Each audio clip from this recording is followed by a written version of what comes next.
ராசி ராசி சக்கரத்துல 12வதாக வரக்கூடிய ஒரு ராசி. இவங்களுடைய மனம் அப்படிங்கிறது ரொம்ப ஒரு மென்மையான மனம்.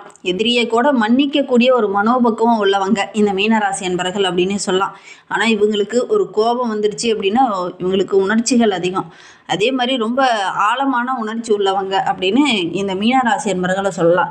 எந்த விஷயத்துல இவங்க இறங்கினாலும் கொஞ்சம் யோசித்து சிந்தித்து தான் இறங்கணும். குறிப்பா கடன் விஷயத்துல நீங்க இறங்குனீங்க அப்படின்னா ரொம்ப யோசிங்க. வீட்டில் இருக்கிறவங்ககிட்டலாம் கொஞ்சம் கலந்து ஆலோசிச்சு நீங்க இறங்குங்க. இல்லை அப்படின்னா இந்த கடனை கட்டுறதுக்காக நீங்கள் நிறைய பாடுபட வேண்டிய ஒரு சூழ்நிலை இருக்குது. ஏன்னா இந்த மீனராசி என்பர்கள் பொதுவாக ஒருத்தர்கிட்ட கடன் வாங்குறீங்க அல்லது யாருக்காவது கடன் கொடுக்குறீங்கன்னா அந்த கடன் வர்றதுக்கோ அல்லது திரும்பி நீங்கள் கட்டுறதுக்கோ ரொம்ப கஷ்டப்பட வேண்டிய ஒரு சூழ்நிலை ஏற்படும் அப்படின்னு சொல்லலாம். ஏன்னா இங்கே ஆளக்கூடிய கிரகம் குரு என்பதனால சந்திரன் வந்து குரு மனோகாரகன். ஒரு தெளிவில்லாத முடிவு எடுக்கக்கூடியவங்களாம் ஒரு ஒவ்வொரு விஷயத்துலையும் இந்த மீனராசி என்பர்கள் இருப்பாங்க. கோச்சிக்காதீங்க, இந்த மீனராசி என்பர்கள் பார்த்துட்டு இருக்கீங்க அப்படின்னா. ஏன்னா அங்கே மனோகாரகன் வந்து ஒரு சில இடத்துல கொஞ்சம் குழப்பத்தை கொடுப்பார். கொஞ்சம் சிறுபிள்ளைத்தனமாக நீங்கள் செயல்படுவீங்க. ஒரு முக்கியமான முடிவுகள் எடுக்கும்போது வயது மூத்தவர்கள் எடுக்கிற மாதிரி ஒரு அறிவுபூர்வமாக கொஞ்சம் யோசிக்காமல் சிறுபிள்ளைத்தனமாக விளையாட்டுத்தனமாக ஒரு சில இடத்துல முடிவுகள் எடுத்துருவீங்க. அதனால் ஒரு சில பிரச்சனைகள் சந்திக்க வேண்டிய ஒரு சூழல் ஏற்படும். ஏன்னா அங்கே வந்து புதன் வந்து நீச்சமாகக்கூடிய வீடு. அதனால் கொஞ்சம் இந்த மாதிரி சின்ன சின்ன விஷயங்களில் கொஞ்சம் உணர்ச்சி வசப்படாமல் ஒவ்வொரு விஷயத்திலும் வந்து யோசித்து செயல்படுறது நல்லது. அல்லது உங்களுடைய உறவுங்கிட்ட யாருக்கிட்டையாவது டிஸ்கஷன் பண்ணி நீங்கள் முடிவெடுக்கிறது ரொம்பவும் நல்லது அப்படின்னே சொல்லலாம். எப்பவுமே எந்த விஷயத்துலையுமே இந்த மீனராசி என்பர்களை பொறுத்த வரைக்கும் ஒவ்வொரு விஷயத்தையுமே கொஞ்சம் மற்றவங்ககிட்ட டிஸ்கஷன் பண்ணுறது ரொம்பவும் நல்லது. ஏன்னா மீன் அப்படிங்கிறது தன்னையும் சுத்தப்படுத்திக்கும், தன்னை சார்ந்து இருக்கிறவங்களையும் சுத்தப்படுத்தக்கூடியது தான். இந்த நீர்நிலையத்தில் கூட ஏதாவது அசுத்தம் இருந்ததுன்னா அதை சுத்தப்படுத்தக்கூடியது தான். ஆனால் இவங்களுக்கு வந்து பெரும்பாலும் பார்த்திங்கன்னா இந்த சிறுபிள்ளைத்தனம் அப்படிங்கிறது இவங்களுக்கு கொஞ்சம் இருக்கும். எல்லோரும் வித்தியாசமாக கொஞ்சம் யோசிப்பாங்க, வித்தியாசமாக அணுகுவாங்க, கொஞ்சம் ஒரு சில இடத்துல சூச்சகமாக நடந்துப்பாங்க. அதை வந்து நீங்கள் புரிஞ்சிக்காமல் கொஞ்சம் விளையாட்டுத்தனமாக இருந்துருவீங்க. அதனால் ஒரு சில பிரச்சனைகளை நீங்கள் சந்திக்க வேண்டிய ஒரு சூழ்நிலை இந்த மீனராசி என்பர்களுக்கு பெரும்பாலும் ஏற்படும் அப்படின்னே சொல்லலாம். சுற்றுப்புறத்தை பற்றி அதிகமாக நீங்கள் வந்து யோசிக்க மாட்டீங்க. அவங்க எப்படி வித்தியாசமாக யோசிப்பாங்க அப்படிங்கிறத கொஞ்சம் யோசிக்க மாட்டீங்க. அவங்கள சுத்தப்படுத்தணும், அவங்க கிட்ட இருக்கிற அந்த பிரச்சனையை சரி பண்ணணும்னு தான் பார்ப்பீங்க. ஆனால் அவங்க வந்து வித்தியாசமாக யோசிக்கிறாங்க அப்படிங்கிறத நீங்கள் யோசிக்காமல் ஒரு சில இடத்துல செயல்படுவீங்க. அதனால் வந்து ஒரு சில இழப்புகளை சந்திக்க வேண்டிய ஒரு சூழ்நிலை பெரும்பாலும் இந்த மீனராசி என்பர்களுக்கு ஏற்படும் அப்படின்னே சொல்லலாம். சரி, உங்களுக்கு வருகின்ற நாட்கள் எப்படி இருக்குது? வருகின்ற நாட்களுடைய கிரக அமைப்புகள் எப்படி இருக்குது? என்னென்ன விஷயம்லாம் உங்களுக்கு சாதகமாக இருக்க போது, என்னென்ன விஷயம்லாம் உங்களுக்கு பாதகமாக இருக்க போது அப்படிங்கிறத தொடர்ந்து இந்த வீடியோவில் பார்க்கலாம். நீங்கள் இப்போ தான் ஃபஸ்ட் டைமாக நம்ம சேனலை பார்க்குறதா இருந்தால் நம்ம சேனலை சப்ஸ்கிரைப் பண்ணிவிட்டு கூடவே இருக்கிற பெல் ஐக்கானையும் கிளிக் பண்ணிக்கோங்க. அப்போ தான் நாங்கள் போடுற ஒவ்வொரு வீடியோவுமே உங்களுக்கு நோட்டிஃபிகேஷனாக வரும். நீங்கள் மீனராசி என்பராக இருந்தால் மறக்காமல் நம்மளுடைய சேனலுக்கு ஒரு லைக் கொடுத்துக்கோங்க. உங்களுடைய உறவுகள் வகையில் யாராவது மீனராசி என்பர்கள் இருக்காங்க, நாங்கள் சொன்ன குணாதிசயங்கள்லாம் அவங்க கூட பொருந்தி போகுது அப்படின்னா மறக்காமல் இந்த வீடியோவை அவங்களுக்கும் ஷேர் பண்ணிவிடுங்க. மீனராசியில் நீங்கள் எந்த நட்சத்திரத்தில் பிறந்தீங்க அப்படிங்கிறத மறக்காமல் எங்களுடைய கமெண்ட் பாக்ஸில் தெரிவிங்க. உங்களுக்கு ஜோதிட ரீதியாக ஏதாவது சந்தேகம் இருக்குது, ஜோதிடர்கிட்ட ஏதாவது ஆலோசனை வேணும் அப்படின்னா டிஸ்கிரிப்ஷனில் ஜோதிடரோட வாட்ஸ்அப் நம்பர் கொடுக்கப்பட்டிருக்கு. அந்த நம்பருக்கு கால் பண்ணி முன்பதிவு செய்துக்கோங்க. உங்களுடைய சந்தேகங்களுக்கு நல்ல ஒரு தீர்வு கிடைக்கும். வருகின்ற நாட்களுடைய கிரகநிலையை வைத்து ஆராய்ந்து பார்க்கும்போது நம்மளுடைய மீனராசி என்பவர்களுக்கு மனதில் ஒரு ஆழமான சிந்தனை இருந்தது இல்லையா, அந்த சிந்தனை இந்த காலகட்டத்தில் நிறைவேறக்கூடிய யோகம் இருக்குது. ஒரு சிலர்லாம் வண்டி வாகனம் வாங்கணும்னு நினச்சிருப்பீங்க, ஒரு சிலர்லாம் நிலம் வாங்கணும்னு நினச்சிருப்பீங்க, ஒரு சிலர்லாம் புதுசாக வீடு கட்டலாம் அப்படின்னு நினச்சிருப்பீங்க, ஒரு சிலர்லாம் பேங்க்ல நம்மளுடைய சேமிப்பு அதிகமான பரவாயில்ல அப்படிங்கிற மாதிரி யோசிச்சிருப்பீங்க. அதெல்லாம் இந்த காலகட்டத்தில் செயல்படக்கூடிய காலகட்டமாக அமைந்திருக்கு அப்படின்னு சொல்லலாம்.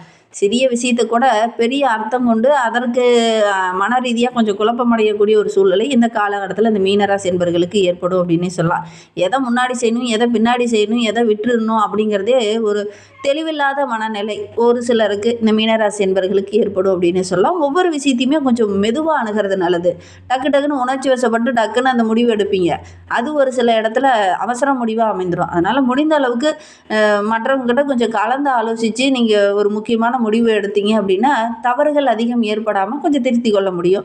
உணர்வுகளுக்கு இந்த காலகட்டத்தில் அதிகமாக வந்து உணர்ச்சி வசப்பட்டு முக்கியத்துவம் கொடுப்பீங்க. அது ஒரு சில இடத்துல சின்ன சின்ன பிரச்சனையாக முடியக்கூடிய ஒரு சூழ்நிலை இருக்குது. முடிந்த அளவுக்கு இந்த மீனராசி என்பவர்கள் இந்த காலகட்டத்தை பொறுத்தவரையிலும் மற்றவங்க கிட்ட கொஞ்சம் வழிகாட்டுதல் கேட்கறது நல்லது. குறிப்பாக உங்களுடைய வீட்டில் இருக்கிற பெற்றோருங்கிட்டயோ அல்லது உடன்பிறப்புகிட்டயோ அல்லது உங்களுடைய வாழ்க்கை துணைக்கிட்டயோ கேட்டு அதன் பிரகாரம் நீங்கள் செயல்பட்டீங்க அப்படின்னா ஒரு சாதகமான பலனை வருகின்ற நாட்களில் எதிர்பார்க்கலாம் அப்படின்னே சொல்லலாம். மீனராசி பெண்களுக்கு இந்த காலகட்டம் ரொம்ப சிறப்பாக இருக்குது. ரொம்ப நாளாக ஒரு சிலருக்குலாம் தூக்கமின்மை போன்ற பிரச்சனைகள் இருந்திருக்கும். அதில் இந்த காலகட்டத்தில் சரியாகக்கூடிய யோகம் இருக்குது. ஒவ்வொரு விஷயத்துலையும் வெளிநபர்கிட்ட பேசும்போதும் அணுகும்போதும் கொஞ்சம் விழிப்புணர்வோடு இருங்க. இல்லை அப்படின்னு ஏமாறக்கூடிய சூழல் இருக்குது. கொஞ்சம் கவனமாக இருங்க. யாருக்கு எதை செய்யணும், எதை எப்படி முடிக்கணும், எந்த நேரத்தில் எந்த வேலையை செஞ்சால் கரெக்டாக இருக்கும் அப்படிங்கிறத அந்த எல்லையை புரிந்து நீங்கள் செயல்பட்டீங்கன்னாவே நீங்கள் எடுக்கிற காரியங்கள் உங்களுக்கு வெற்றியாக அமையும்.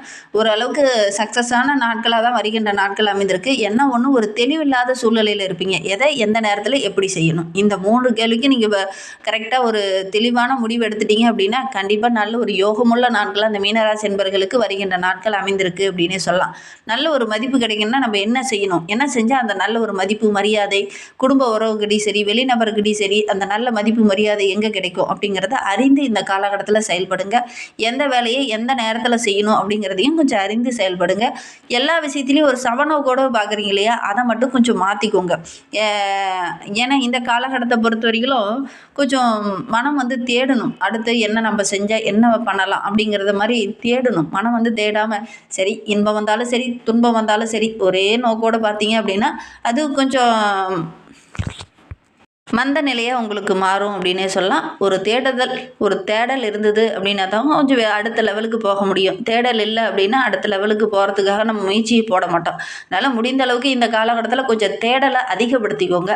மாணவர்களை பொறுத்த வரைக்கும் ஒரு சில மாணவர்களுக்கு இந்த மீனராசி மாணவர்களுக்கு கவனச்சிதறல் போன்ற பிரச்சனைகள் வரதுக்கான ஒரு சூழல் இருக்குது. அதனால் பாடங்களை படிக்கும்போது ஒரு முறைக்கு 2 முறை படிச்சுக்கோங்க. சக மாணவர்கிட்ட கூட கொஞ்சம் டிஸ்கஷன் பண்ணி படிங்க. கலை சார்ந்த துறையில் இருக்கிற மாணவர்கள், மருத்துவம் சார்ந்த துறையில் இருக்கிற மாணவர்கள், உளவியல் சார்ந்த ஆராய்ச்சி சார்ந்த துறையில் இருக்கக்கூடிய மாணவர்களுக்கெல்லாம் நல்ல ஒரு முன்னேற்றமான நாட்கள் அமைந்திருக்கு. ஒரு சிலருக்கு கவனச்சிதறல் பிரச்சனை வரும். சக நண்பர்களால் வரலாம் அல்லது வெளிநபர்களால் வரலாம். சமுதாயத்தின் மூலியமாக கொஞ்சம் கவனச்சிதறல் வரத்துக்கான சூழ்நிலை இருக்குது. முடிந்த அளவுக்கு உங்களை நீங்களே தனிமைப்படுத்திட்டு படிக்கிறது. உங்களுக்கு ஏதாவது சந்தேகம் இருக்குது அப்படின்னா உடனடியாக உங்களுடைய ஆசிரியர்கிட்ட டிஸ்கஷன் பண்ணுறது அல்லது உங்களுடைய நண்பர்கிட்ட டிஸ்கஷன் பண்ணுறது இதெல்லாம் ரொம்ப நல்லது. திரும்ப திரும்ப ஒரு விஷயத்தை மறுபடியும் படிக்கக்குள்ளே நல்ல ஒரு ஞாபகமாக இருக்கும். அதனால் முடிந்த அளவுக்கு பாடங்களை ஒரு முறைக்கு 2 முறை படிங்க. ஏன்னா எக்ஸாம் காலம் நெருங்கிட்டு இருக்குது. குறிப்பாக 10th 12th படிக்கிற மாணவங்களாம் இந்த காலகட்டத்தில் அதிக எஃபெக்ட் போட்டு படிச்சிங்க அப்படின்னா நல்ல ஒரு மதிப்பெண் பெறக்கூடிய யோகம் இந்த மீனராசி என்பர்களுக்கு அமையும் அப்படின்னு சொல்லலாம். குடும்பத்துக்குள்ளே நல்ல ஒரு உணர்ச்சி பூர்வமான சூழ்நிலை இந்த காலகட்டத்தில் நடக்கும். கணவன் மனைவிக்கிடையே ஒரு நல்ல அண்டர்ஸ்டாண்டிங் பெறக்கூடிய ஒரு யோகமான காலகட்டமாக அமைந்திருக்கு அப்படின்னே சொல்லலாம். நல்ல ஒரு புரிதல் தருணம் இது அப்படின்னே சொல்லலாம். குழந்தைகள் விஷயத்தில் கூட கொஞ்சம் உணர்ச்சி வசப்படாமல் நின்று நிதானமாக யோசித்து முடிவெடுங்க. வெளிநபர்கிட்ட பேசும்போது கூட கொஞ்சம் யோசித்து பேசுங்க. எந்த விஷயத்தை எப்படி அணுகணும் அப்படிங்கிறத கொஞ்சம் யோசித்து பேசினீங்கன்னாவே ஓரளவுக்கு சாதகமான பலனை வருகின்ற நாட்களில் இந்த மீனராசி என்பர்கள் எதிர்பார்க்கலாம். மென்மையான உறவு எது, ஹார்டான உறவு எது, எந்த உறவுக்கிட்ட நம்ம டிஸ்கஷன் பண்ணலாம் அப்படிங்கிறதெல்லாம் உணர்ந்து இந்த காலகட்டத்தில் செயல்படுங்க. எடுக்கிற காரியங்கள் உங்களுக்கு சுபமாக இருக்கும் அப்படின்னு சொல்லலாம். வெளிப்படையாக எல்லாருக்கிட்டையும் பேசுகிறத கொஞ்சம் குறைச்சிக்கோங்க. குடும்ப நபர்கிட்ட மட்டும் கொஞ்சம் வெளிப்படையாக பேசுங்க. வெளிநபர்கிட்ட கொஞ்சம் வெளிப்படையாக பேச வேண்டாம். அது உங்களுக்கு ஒரு சில இடத்துல கெட்ட பேரை வாங்கி கொடுத்துரும். கொஞ்சம் கவனமாக இருங்க. குடும்ப விஷயங்களில் வெளிநபர்கிட்ட அதிகம் ஆலோசனை செய்ய வேண்டாம்.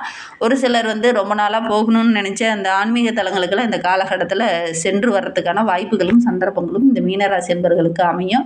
அதன் மூலிமா நல்ல ஒரு மாற்றத்தை நீங்கள் எதிர்பார்க்கலாம். மன அமைதியாக இருக்கும்போது கொஞ்சம் அதிகமாக யோசிக்க தோணும். அதன் மூலிமா நல்ல ஒரு மாற்றத்தை நீங்கள் எதிர்பார்க்கலாம் அப்படின்னே சொல்லலாம். ஆரோக்கிய ரீதியாக இருந்த பிரச்சனைகள் அந்த காலகட்டத்தில் சரியாகும்.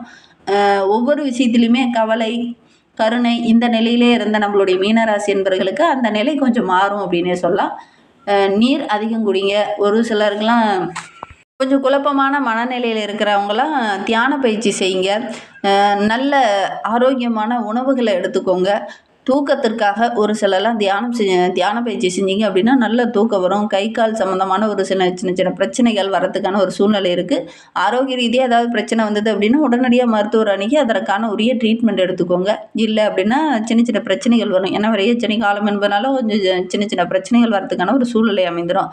தொழிலில் வியாபாரத்தில் இந்த மந்த நிலை மாதிரி நல்ல ஒரு வருமானத்தை வருகின்ற நாட்களில் இந்த மீனராசி என்பர்கள் எதிர்பார்க்கலாம்.